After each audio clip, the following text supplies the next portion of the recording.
Vredni, kreativni, mladi i humani. Učenici ITHS-a neprestano pronalaze nove načine da pomognu onima kojima je to potrebno. Ovaj put su svoju humanost dopunili znanjem i veštinama koje su stekli u školi.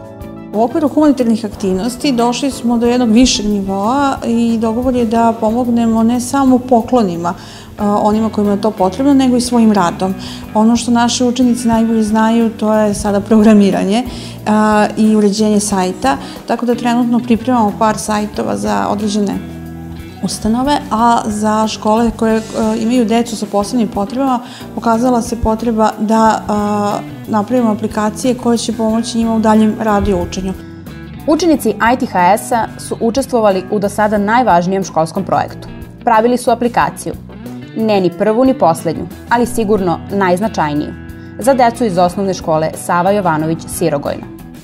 Ovde se obrazuju deca stepena lake i umerene mentalne ometenosti s kojom je potrebno raditi na drugačiji način.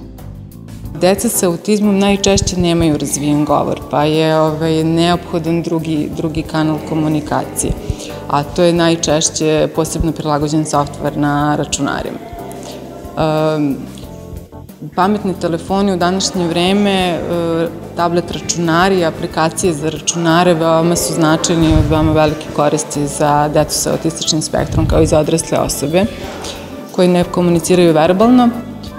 Iskustvo je pokazalo da se takve osobe i takva deca uz ovaj vid asistivne tehnologije da jako lako razvijaju svoje kognitivne i komunikacione veštine, da lakše komuniciraju sa okolinom i na taj način stiču samopouzdanje gde se stvara teren za njihov napredak na svim poljima. Jedan od glavnih ciljeva svih zaposlenih u školi je pružanje podrške i pomoći deci da se što bolje socijalizuju i integrišu u društvenu zajednicu. Tom cilju su se pridružili i učenici i profesori ITHS-a. Napravili su aplikaciju ispunjenu raznovrsnim, zanimljivim i edukativnim sadržajem. Mi smo htjeli da pomognemo učenicima u školi Sirogojno i da napravimo neke aplikacije koje će da im pomognu da izraze njihova osjećanja, emocije i da nauče nešto novo. Radili smo na časovima programiranja, razredni nam je došao jedan dan, samo rekao ako hoćete da učestvujete u humanitarnoj akciji. Mi smo naravno rekli da hoćemo. Jednu nedelju dana smo proveli smišljajući šta ćemo da napravimo, kako ćemo da napravimo i uglavnom je svako pomagao, svako je nešto uradio, radili smo kao tim. Ja kao nastavnik i kao razredni starešina sam izuzetno ponosan i presrećan na njihov rad i nadam se da ćemo nastaviti sa ovakvim humanim akcijama i razvijati ozbiljnije aplikacije koje će nekome pomoći i biti od značaja za svakodnevni rad i život. Na časovima programiranja učenici ITHS-a rade na realnim projektima. Ovaj projekat je bio drugačiji.